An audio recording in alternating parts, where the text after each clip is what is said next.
Yan, mga ka-Thunders.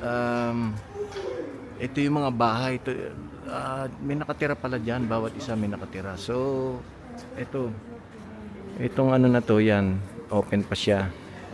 Ino-offer niya na mag-tour sa loob ng bahay para makita kung paano siya namumuhay.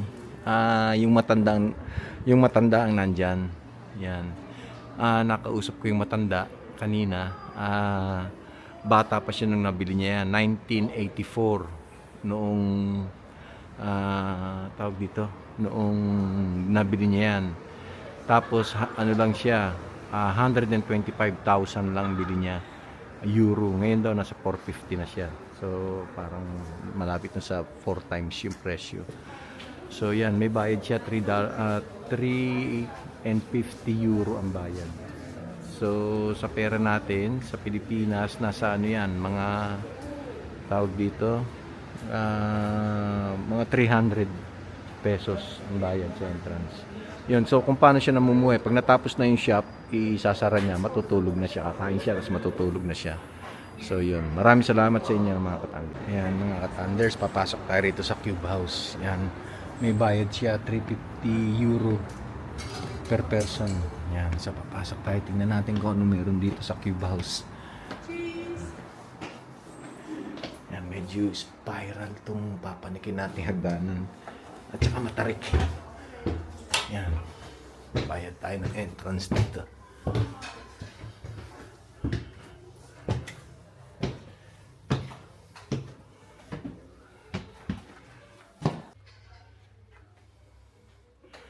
Wow, look at that, they got postcards.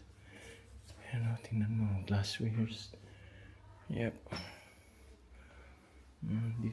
Dito raw siya nakatira, yung matanda. Sabi niya, yun, nagbayad ako ng entrance. Yan yung matanda. Siya raw may-ari nito. Pagkatapos daw ng tawag dito, ng shop niya, isasara na raw ito mamaya. Tapos yun, yung normal life niya na. So dito siya nagluluto. Yan. Tingnan natin, ganda oh. So yan, pinapasok na tayo sa bahay niya para makita raw natin kung paano sila namumuhay, yung ginawa nilang cube na to. Yan. So yung bed, ito yung bed niya oh. So dyan siya natutulog sa gabi. Yan oh, isipin niya yan oh.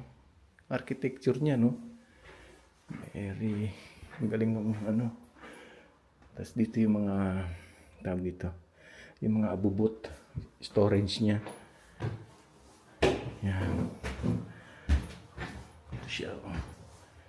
Hanggang 4th floor. Grabe. Yan oh, tingnan niyo oh.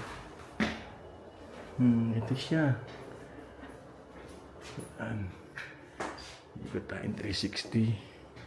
Meron siyang little garden oh. Yan. Okay, maraming salamat sa inyo mga ka-Thunders sa sumama ulit ngayon dito sa ating paggagala. Sa susunod na vlog ulit. Bye for now.